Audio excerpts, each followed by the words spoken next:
everybody. Hi. Hello, I am Sarita Covington. I am a multidisciplinary artist from New York City, and I'm also the playwright of Things Went Horribly Wrong. Things Went Horribly Wrong is a play that spans time and space in exploration and in conversation about what happens when something goes wrong in revolutions, and how do we create the world that we want inside of all of those things that may go wrong.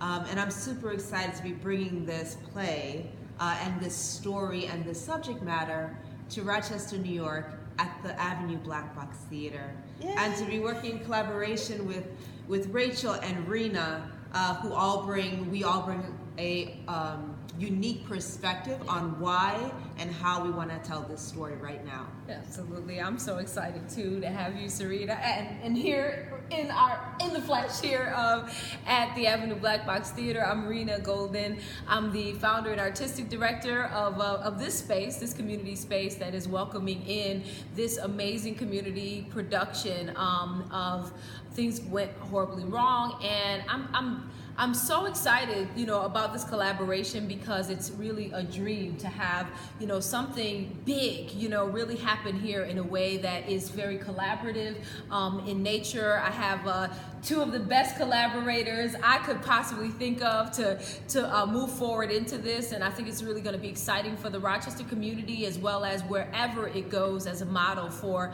what it means to bring community together around the concepts of revolution, right?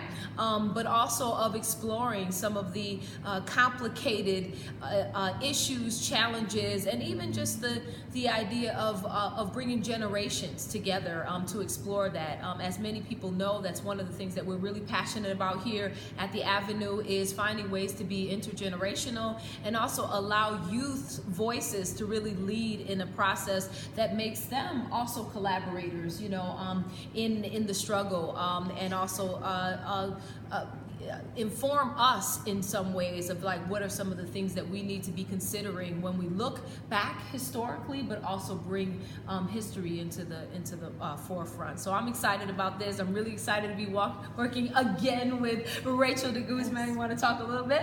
Yes, absolutely, and I'm very excited too. I co-sign the excitement that they've expressed of working with me. I mean, it's one of the most exciting projects that I have been doing. I've certainly been collaborating with Rena Golden on many projects, and one of the things we've collaborated on is at the Crossroads, activating the intersection of art and justice long tables that I think I've done like 25 of them now in Rochester.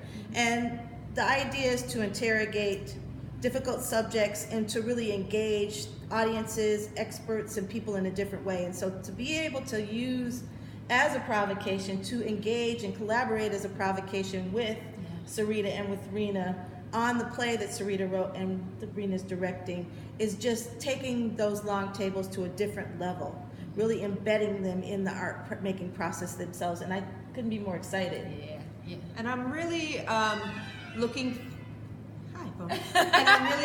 forward to having a conversation about a play where we find out what Winnie Mandela has in common with a 14-year-old girl from a low-income neighborhood, and what they don't have in common, what they have in common, what they don't have in common, and having it in such a way where we're actually able to bring in the youth to have this conversation with us. We're able to explore things of the past, like Winnie Mandela, like apartheid South Africa, like what's happening right now in their community, like police violence, like on and on and on, what they're having experiences in around their school, around those in the industries that surround them, and for grown-ups to be able to have this shared conversation in a very unique way, in including the long table as not your ordinary talkback.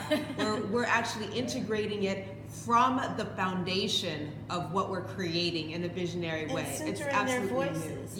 So that actually you're exploring Winnie Mandela, what she has in common with the 14-year-old, but what she also has in common with the 14-year-old in Rochester. Maybe from this neighborhood, from another neighborhood with their grandparents. I think we're living at a time where people are really thinking about things that have gone wrong. Absolutely. But what are those impacts? How do they differ depending upon where you're born and who your parents are. So, I mean, this is thrilling. Yeah. And a continuation of Avenue. Absolutely. I mean, even just thinking about, already the way we have been working together and sort of playing off each other's ideas and, many, many years of work, of doing this work. And how does that look even as not just a model for young people who also, are doing this work in their own right as well, or looking for ways, an entryway to do this work, just as our protagonist in the story is, but giving space to that, here, like literally giving space, but also giving space and room and time to do that, and look at some of the parallels and look at the ways in which things are going right, in say the Black Lives Matter movement, or Black Lives Matter at school, and actually bringing that into a space that says, okay, there's still more work to be done, and we don't individually have all the answers to that, but we can explore some of that, those things in more detail, letting art lead that conversation, which I think is going to be really exciting for our audiences, but also our audiences as participants, in that work as well. One of the most exciting things to me is that we're talking about a very innovative installation, and we're talking about it on Joseph Avenue. Yeah. Why doesn't Joseph Avenue deserve this type of installation? We think it does. And I think that the neighborhood becomes a partner, and that's very exciting. Yeah. And so with this very extensive use of our space, our community, we're gonna, break some walls, and like not literal, but figurative walls, and really just innovate how we think, and how we think about our social, political system right now, and also how we think about our artistic system, process right now. And how they're interlinked. Yeah. They're not siloed. Yeah. So we absolutely welcome you to join us in that process. That's really what it's about for us, is finding those who are interested in contributing in some way. Of course this is going to take resources, of course, to bring something like this, whether that be financial or otherwise, or things that we may not have even thought about. And so we've opened up our team to the idea of collaborative producers, and we already have a number of them who have signed on to help in some way. So we're definitely very critical, that's a really critical part of our process, but we're very thankful for those who have already come forward and said, how can I help, and how can I help in a very meaningful way to make this happen? And so in ways we didn't ask for, but are critical. Yeah. Like actually providing some place for the out-of-town actors to like stay. the pool house. That was huge. So I mean, I think that you may know something we haven't even thought of yet. Oh yeah, absolutely.